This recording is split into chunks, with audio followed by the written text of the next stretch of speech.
Denver 7 Now is sponsored by Ferguson and BAC Appliance Center, the best in bath, kitchen, and lighting for your home. I'm Jacqueline Allen with the latest from Denver 7. Every time we travel to an Aurora intersection, we come back with news stories, not one of them good. County line at Powhatan confuses drivers on a daily basis. In fact, we have witnessed 2 crashes ourselves. Contact 7's Jennifer Kovaleski is back on the story tonight.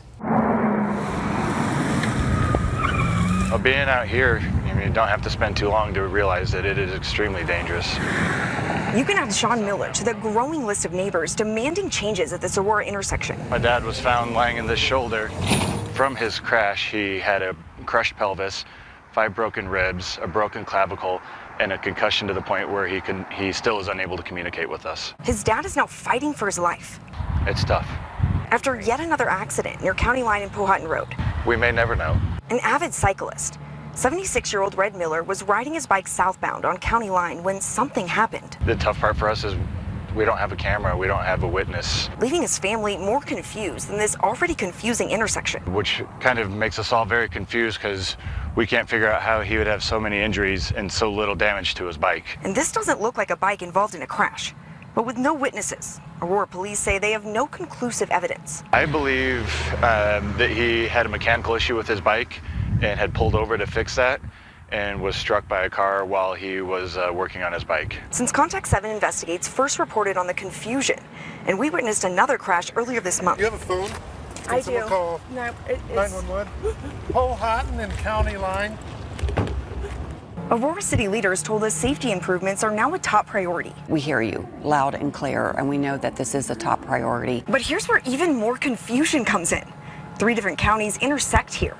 Douglas County, Aurora, and Arapahoe County. Makes it a much more complicated situation. What Miller neighbors aren't confused about is the need to fix this intersection. It's, again, something that they need to fix sooner than later. Before it happens again. There's no rules at this intersection.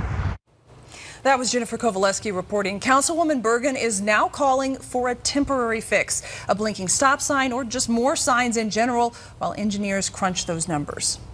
When the city of Denver is your landlord, it is probably not wise to irritate the police. Unfortunately, bar-goers at Onyx have not gotten that memo.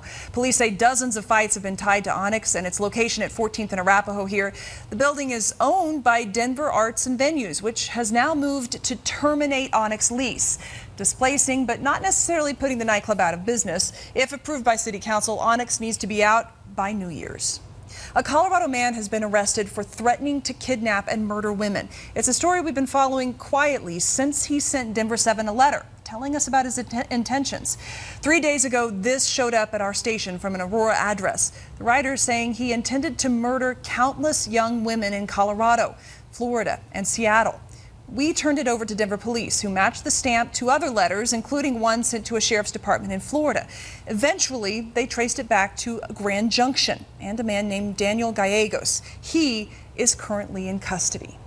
A principal and superintendent in an Eastern Plains school district has been fired. The grounds, she was never actually qualified to hold either position. All of this started after our sister station, KOAA, discovered Yonda Leonard lied on her resume and falsified credentials when she applied at Plainview RE2 School District in Kiowa County. For now, she is still allowed to teach kindergarten through 6th grade, but the state is considering revoking those privileges as well.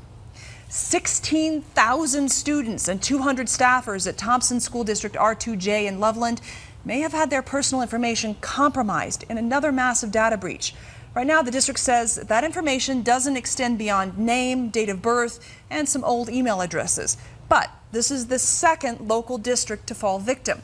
Roughly 64,000 current and former students in Boulder Valley were also targeted in that cyber attack. How much does it cost to be kind? A local girl values it at the price of a box of crayons, some paper, and a little bit of your time. Denver 7's Megan Lopez explains. Draw me.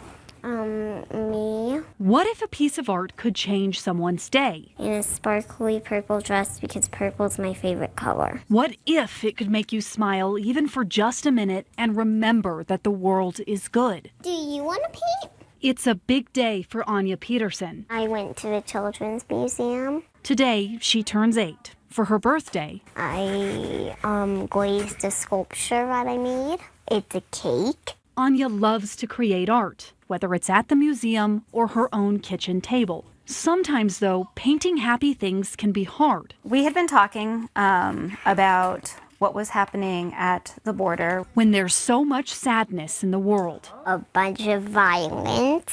it's a tough conversation for a parent to have with their child. I think it's important for her to be aware of what's happening in the world. I did not like it, so I wanted to try and do something to change about it, and my best thought was art. So Anya and her mom Kendra started to brainstorm. This is what we came up with, was a wall to bring people together instead of divide people. Turning to Facebook and YouTube, asking people to send them art. I did this one. It's a bunch of different types of people holding hands. I want them to feel happiness and joy. So far, they've collected 30, This is a letter from Africa. hoping to turn the art into tiles to line a kindness wall. Even art can change the world. It's a big goal for such a little girl. It's a little overwhelming. Part of me is like, my child is thinking so big. Is she being a child? But what if it works? Just be kind. What if an 8-year-old really can change the world? I want to change it. In Arvada, Megan Lopez, Denver 7. I think she could. And this has been your Denver 7 On Demand update. Thank you for joining us. Check back here later tonight for another update and download the Denver 7 app for breaking news and alerts. I'm Jacqueline Allen.